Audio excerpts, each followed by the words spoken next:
suis ravie de vous retrouver aujourd'hui pour le partage de pratiques. J'ai donc sorti ma petite boîte et je vais tirer au hasard une question. Voilà, allez, celle-ci. Alors, qu'est-ce que nous avons aujourd'hui? Alors, elle est longue à lire. Pourquoi, lors de tirage, parfois, on me montre le présent ou passé proche du consultant plutôt que son futur? J'en ai déduit, faute de mieux, que ce sont des événements qui se répètent, comme si le consultant restait enfermé dans un schéma de vie.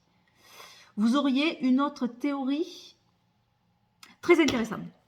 Très intéressant cette question. Il va falloir que je me pour pas que je parte dans tous les sens. Mais le temps, c'est toujours très compliqué avec les cartes, cette notion du temps. Déjà, il faudrait partir, alors même si je ne vais pas m'attarder dessus, sinon la vidéo serait beaucoup trop longue et certainement inintéressante.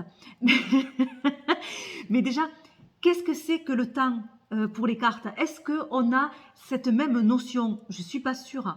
C'est-à-dire que l'homme, d'une façon générale, on a eu besoin de codifier et de maîtriser le temps. Il a fallu un peu comme si on voulait le rentrer dans des cases. Et donc, l'homme a fait du temps quelque chose de très linéaire. Voilà, c'est comme ça. Hop, parce que c'est plus facile pour nous de voir le passé, le présent est là, le futur est là, et voilà. Et puis, c'est très linéaire, un temps très linéaire, pour bien fractionner, en fait. Mais ça, c'est vraiment l'homme qui a voulu mettre en place ce système-là. Et je ne suis pas sûre que tout ce qui est énergie, finalement, tout autour de nous, et donc les cartes, a ce même profil très linéaire. C'est-à-dire que, est-ce qu'on n'est pas plus dans quelque chose de cyclique, finalement? Et donc, dans cyclique, on a cette idée de cycle, donc de choses, de retour, en fait, et toujours de retour, et en même temps de choses, évidemment, qui évoluent différemment, mais qui reviennent sans arrêt. Voilà, donc déjà, on a ces deux notions du temps qui peut-être peuvent être intéressants à prendre en compte. Tout ce qui est occidental, on a cette idée de linéaire, de temps linéaire. Par contre, dans d'autres cultures, ils ont ce temps plus cyclique. Voilà. Ça, c'est un premier point. Je ne vais pas m'attarder là-dessus, mais effectivement, la notion du temps, elle est à se questionner, et notamment quand on tire les cartes. On voit d'ailleurs que c'est très compliqué. Donc, effectivement, il y a parfois, quand on va tirer les cartes à un consultant, on va avoir ce passé qui va être montré du doigt. Maintenant, je vous parle moi vraiment que de ma pratique et de mon expérience et de mon avis qui peut évoluer, qui change à tout moment et qui, voilà, qui se construit, se déconstruit, etc. Mais je vous partage là, en instant T, la réflexion que je peux avoir dessus est vraiment en instant T, c'est-à-dire que je ne me suis pas posée pour y réfléchir, quoi. Je vous partage ça un petit peu brut comme ça. Donc, qu'est-ce que je voulais dire? Oui, quand on fait un tirage à un consultant, on peut avoir des énergies du passé ou présent proche.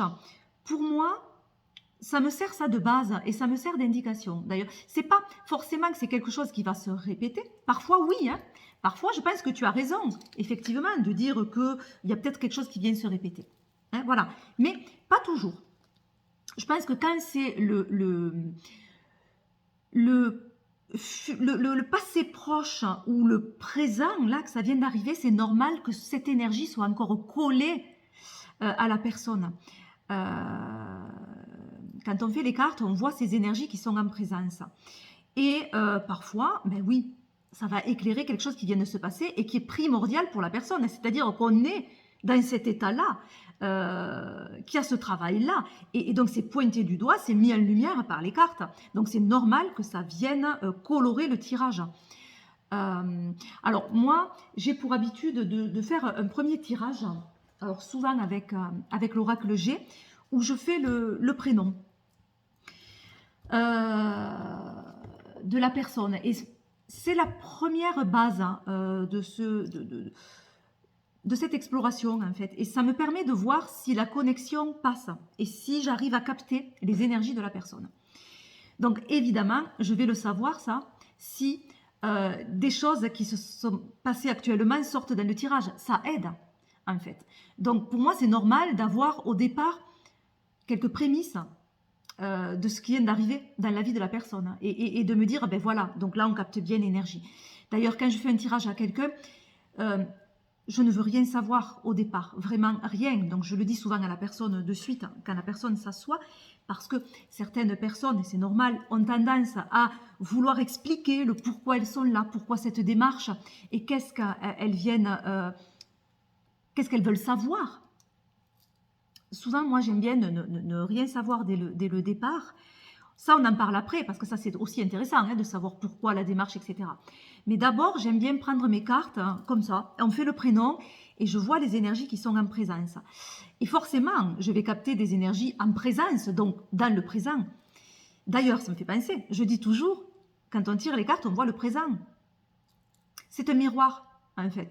Donc, on va capter l'énergie qu'il y a au présent et on va voir les axes qu'il y a sur le futur. Mais tout peut évoluer et tout peut changer. Mais on voit le présent et ça, il faut bien l'avoir en tête. On a les énergies qui sont collées à la personne là. Donc, c'est normal d'avoir cette vision quand on fait les cartes. Donc, quand je fais le prénom, je remarque qu'il y a comme un petit codage des cartes, en fait. Alors, soit c'est par la temporalité, effectivement. Donc, ce qui arrive en premier, c'est souvent des énergies du passé proche ou du présent. Et plus on s'en va un petit peu plus loin dans les cartes du prénom, et plus on a des axes du futur. Donc, il y a souvent une temporalité, mais pas toujours. Pas toujours. Des fois, il y a aussi un codage, mais plus dans, c'est ce que je remarque, plus dans ce qui arrive en premier est plus présent dans la tête du consultant, c'est-à-dire c'est quelque chose d'important, c'est au niveau de l'importance en fait. Et plus on va un petit peu plus loin, plus ce sont des choses qui sont un petit peu moins majeures pour le consultant. Donc voilà. Mais il y a toujours quelque chose qui suit, il y a toujours un fil conducteur quand même dans les cartes de ce prénom. Voilà. Ou par le temps, ou par l'importance, mais il y a toujours quelque chose. Voilà, qu'est-ce que je voulais dire? Donc c'est normal de voir les énergies du présent, alors ça vraiment, c'est normal de voir les énergies du passé, ça aide du coup pour savoir si on capte bien ce qui se passe actuellement pour le consultant, surtout si c'est quelque chose de majeur en ce moment dans la vie du consultant. C'est sûr que si on voit un petit détail qui vient du passé mais qui n'est pas du tout majeur, bon, mais en général, ce qu'on voit, même si ça s'est passé, c'est que c'est majeur, c'est que c'est encore, l'énergie est encore collée. Vous voyez, voilà, c'est ça, quoi. Après, alors surtout si on voit des choses du passé proche ou du présent. Si maintenant il y a quelque chose de plus ancien, où on va repartir sur quelque chose qui s'est passé il y a peut-être 3 ou 4 ans, je ne sais pas. Là, effectivement, il peut y avoir un retour du passé sur différentes formes. Et c'est pour ça qu'il est mis en lumière, parce qu'il y a eu, alors, pas un traumatisme, mais peut-être effectivement des petites séquelles ou quelque chose du passé qui va refaire surface. Et peut-être qu'il va falloir, ça va être en fait pour nous apprendre à dépasser quelque chose du passé. Je ne sais pas si je suis claire, mais voilà. Donc, quand il y a quelque chose de plus ancien, effectivement, on le sent ça dans le tirage et on voit que il y a quelque chose qui va se rejouer, en fait. Voilà. Après, selon les tirages que l'on fait, quand on fait par exemple le grand tableau, dans un petit Lenormand, on va aller chercher où se trouve le consultant ou la consultante et voir où c'est qu'elle se trouve dans le grand tableau. Je ne sais pas si vous avez l'habitude, mais peut-être que je pourrais vous montrer. Je vais tourner la caméra et je vais vous montrer par rapport au grand tableau, comme ça on va pouvoir évoquer aussi ce cas de figure.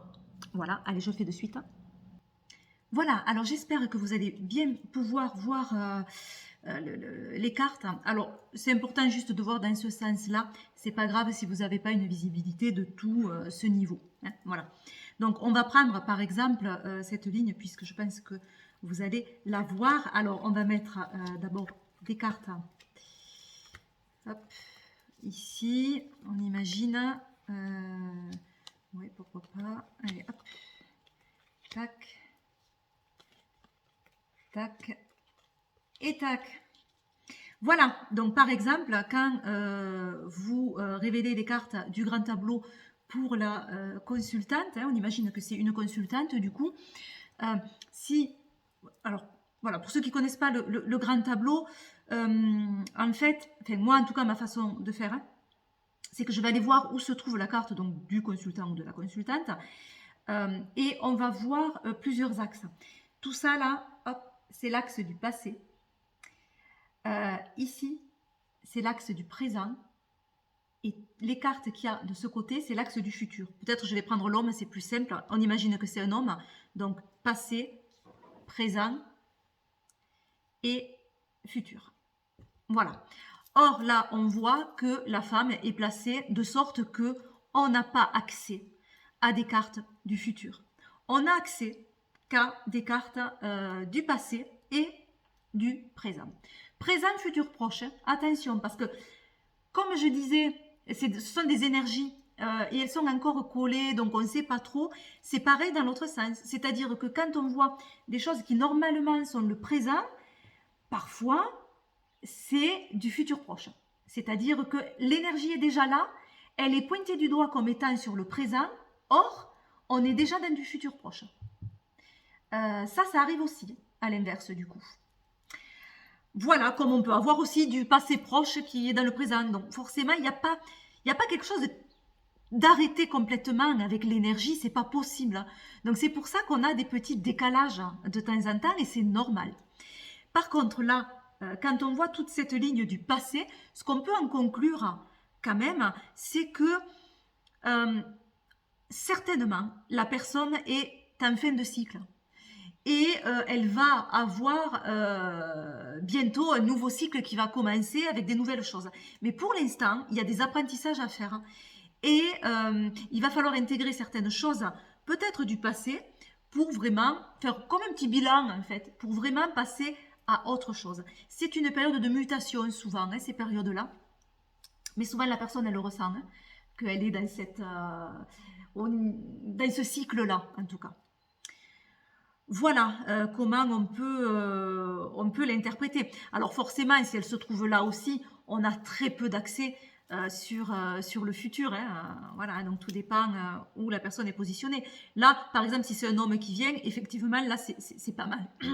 C'est bien parce que on a un petit peu de tout. On a un petit peu de passé, du présent et le futur, donc c'est pas mal.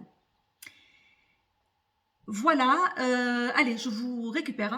Donc voilà, donc le temps, c'est toujours très compliqué. Alors pour faire un petit résumé de ce que je vous ai évoqué, c'est normal de voir le présent, puisque de toute façon, quand on tire les cartes, on voit le présent, voilà. Donc c'est un miroir les cartes. Donc c'est normal. C'est normal parce qu'il y a des énergies qui restent encore collées à la personne et ça nous permet d'y travailler dessus. Ça nous permet aussi de mettre en lumière quelque chose qui se passe au moment, en fait, ou qui vient de se passer. Et de toute façon, en recouvrant justement des cartes qui mettent en lumière ce passé, on peut en savoir plus et on peut voir l'évolution. Donc c'est toujours intéressant, c'est-à-dire que ça nous montre un peu la base, la source. La source est là. Et maintenant, comment ça va évoluer? Donc ça, c'est en faisant d'autres tirages qu'on peut le voir. Donc pour moi, c'est normal aussi quand je fais mon prénom de voir ces énergies-là parce que ça me permet de voir s'il y a bien une connexion avec la personne. Alors c'est pas forcément tout le temps parce que ce passé, on est enfermé dans ce passé. Non, c'est juste parce que les énergies sont encore là et c'est normal. C'est normal. Voilà. Parfois, effectivement, alors mais c'est souvent des choses pas proches. C'est souvent des choses du passé qui ressurgissent et qui se sont passées il y a plusieurs temps en arrière. Donc là, oui, il y a quelque chose qui se rejoue. Et peut-être qu'il n'a pas été compris à ce moment-là. Et c'est une autre occasion pour apprendre et pour comprendre. Donc effectivement, on va peut-être parler de quelque chose avec le sujet. Et il va nous dire, ah mais ça, je l'ai vécu dans mon passé. Il y a 2 ou 3 ans, j'ai eu ce cas de figure-là. Donc c'est peut-être en fait déjà passé. Ben, souvent non, souvent en fait là ça revient, il y a quelque chose qui va revenir et qui va en fait justement faire ressurgir des anciennes angoisses ou des anciens questionnements du passé. Donc effectivement, ça peut être le cas. Voilà, qu'est-ce que je voulais vous dire d'autre? À quoi je pensais encore par rapport à ce passé? Alors, comme je disais, c'est très compliqué de voir le temps dans les cartes. On a des jeux qui nous montrent une temporalité, par exemple, les jeux où il y a les saisons. C'est vrai que ça peut nous aider à pointer du doigt ce qui va se passer au niveau du temps. Mais même là, pas toujours. Il faut faire attention. C'est pas parce que la carte du printemps sort dans le tirage que c'est quelque chose qui va arriver au printemps. Ça se peut. Mais peut-être que ce qui est montré du doigt, c'est pas le temps, mais l'énergie. Et l'énergie du printemps, ça va être par exemple le renouveau, le réveil, etc. Partir un peu dans tous les sens, etc. Donc, est-ce que ça nous montre l'énergie? Est-ce que ça nous montre la saison? On peut essayer de le voir à travers le tirage, bien sûr. Voilà. Mais on ne peut pas être formel que parce qu'il y a le printemps, ça sera au printemps. On le ressent en fait. Ça va être aussi de l'ordre de l'intuition. Moi, ce que je fais quand même tout le temps, vraiment, je vous partage ma pratique. Ce que je fais tout le temps, c'est que comme je vous ai dit, je commence par le prénom toujours et je termine souvent par une datation. Ce qui me permet, en règle générale, à 80%, on va retrouver ce qu'on a dit pendant tout le tirage sur la datation, mais on va voir à peu près la période où ça va se dérouler. Donc, c'est une aide en fait. Mais encore une fois, il n'y a rien de précis parce que le temps n'est pas forcément linéaire avec les cartes. Voilà, donc tout simplement. Donc on peut pas, on parle pas le même dialogue en fait avec les cartes au niveau du temps. Voilà, au niveau de l'énergie de toute façon. Donc il faut surtout le voir comme ça. Donc ne faites pas peur à vos consultants en disant « Oh là là, vous êtes enfermé dans un cycle du passé. » Non, pas forcément. C'est juste que l'énergie est encore là, elle est encore présente et voyons vers quoi elle va évoluer. Voilà. Voilà, en tout cas, c'est ma façon de voir les choses. Alors j'espère que j'ai été claire, je ne sais pas. Voilà. Merci en tout cas de m'avoir écouté. On a Nini qui vient nous faire un petit coucou. Voilà. Voilà, ben dites-moi vous, tout ça par rapport au passé, au présent, qui arrive comme ça dans les tirages. Dites-moi comment vous l'interprétez, si vous avez la même vision, si vous avez une vision différente. C'est toujours très intéressant et puis très riche en fait. Voilà, si vous avez des questions aussi de toutes sortes, de tout ordre, n'hésitez pas à me les poser. Moi, avec grand plaisir, je les partage avec vous. Voilà, je vous fais plein de gros bisous. Bye bye.